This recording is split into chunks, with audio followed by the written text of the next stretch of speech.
మహబూబాద్ లేదా మానుకోట అనే మార్కెట్‌లో మన పత్తి, మిర్చి, ధాన్యం ఏదైనా అది కందులు గానీ, వరి గానీ, మొక్కజొన్న అయినా సరే ఏదైనా గానీ ఒక్కటే మార్కెట్‌లో ఉంటుంది. మొత్తం ఒక్కటే షెడ్ ఉంటది. ఇదొచ్చేసి అండర్ బ్రిడ్జ్ కింద ఉంటది. మన ఇల్లందు నుంచి మహబూబాద్ ఎంటర్ అయ్యేటప్పుడు లెఫ్ట్ సైడ్ మన ఖమ్మంలో అయితే 2 మార్కెట్లుంటాయి. పత్తికి, గింజలకి అంటే ధాన్యం ఏమైనా అమ్ముతాం కదా! అది ఒకటి, మిర్చికి సపరేట్ ఉంటది. వరంగల్‌లో ధాన్యం సపరేటు, కూరగాయలు, పండ్లకు సపరేటు, మిగతా మిర్చి వీటికి కూడా సపరేట్ మార్కెట్ ఉంటుందన్నమాట. అంటే దీనికి దానికి సపరేట్‌గా ఉంటది. అంటే ఆ ఏరియాలో ఆ మార్కెట్‌కి వచ్చే రైతులను బట్టి అక్కడికొచ్చే పంటను బట్టి మార్కెట్ పెంచుతా ఉంటారు. మహబూబాద్ అనేది ఒక చిన్న మార్కెటు. వరంగల్‌తో గానీ, ఖమ్మంతో గానీ కంపేర్ చేసినట్లయితే ఇప్పుడిప్పుడే కొంచెం రైతులు మహబూబాద్‌కి రావడం జరుగుతుంది. కొత్త జిల్లా వచ్చినాక తెలంగాణలోని.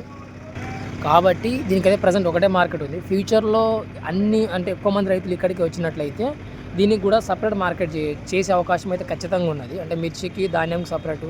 ఇంకా ఎక్కువ పెరిగితే మన వరంగల్ మార్కెట్ లెక్కనే గింజలకి, మన పత్తికి సపరేట్ అని దేనికి దాన్ని సపరేట్ పెడతారనమాట. అక్కడికొచ్చే రైతులు ఇక్కడికొచ్చే ట్రాఫిక్‌ని బట్టి ఉంటుంది. ట్రాఫిక్ అంటే ఎక్కువగా రైతులు వచ్చినట్లయితే దాన్ని పెడతారనమాట. ఇక్కడంతా షెడ్‌లోనే ఉంటది. ఒకటేంటిదంటే మహబూబాద్‌లో మానుకోటలో మనకు దళారులు అంటే మధ్యవర్తులు ఉండరు. కేవలం కొనేవాళ్ళుంటారు. కొనేవాళ్ళు, అమ్మేవాళ్ళు. మధ్యవర్తులు అనేవాళ్ళు ఉండరు. ఖమ్మంలో గానీ, వరంగల్ మార్కెట్‌లో గానీ మధ్యవర్తులైతే ఉంటారు.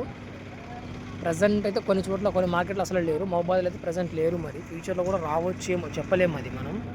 ఈ మధ్యవర్తులకు లైసెన్స్ ఉంటుంది. దానికి సంబంధించి ఇక్కడ మార్కెట్‌లో కమిటీ చైర్మన్ ఉంటారు కదా! వాళ్ళు ఇస్తారు. వాళ్ళు లైసెన్స్ కొనుక్కోవాలి. మన బైక్ లైసెన్స్ లెక్కన వాళ్ళకి ఇన్ని సంవత్సరాలకని ఉంటుంది. దాన్ని బట్టి కొనుక్కొని వాడుకోవాల్సి వస్తది. మనకి ఇక్కడ చుట్టూ సీసీ కెమెరాస్ కూడా ఉన్నాయి. అంటే మార్కెట్ లోపల ఏమైనా దొంగతనాలు జరిగినా మాక్సిమం సీసీ కెమెరాలో రికార్డ్ అవుతది. అవి మనకు అవపడవు అయి. ఏమైనా కంప్లైంట్లు ఉన్నా, ఏమైనా ఇష్యూస్ ఉన్నా మార్కెట్ చైర్మన్ చెప్పొచ్చు. సో, ఇక్కడ వాళ్ళు ఉంటారనమాట. పోలీస్ వాళ్ళు కూడా ఉంటారు మార్కెట్‌లో. దొంగతనాలు ఇట్లా కాకుండా.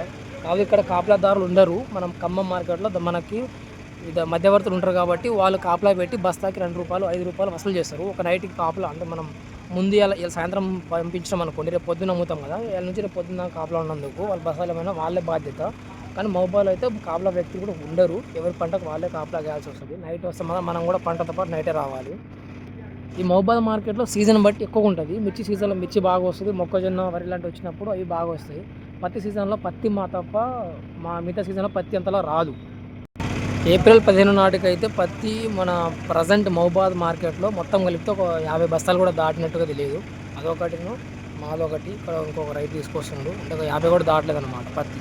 ఇప్పుడు సీజన్ కాదు కాబట్టి ఏదైనా సీజన్‌లోనే కొంచెం ఎక్కువ వస్తది.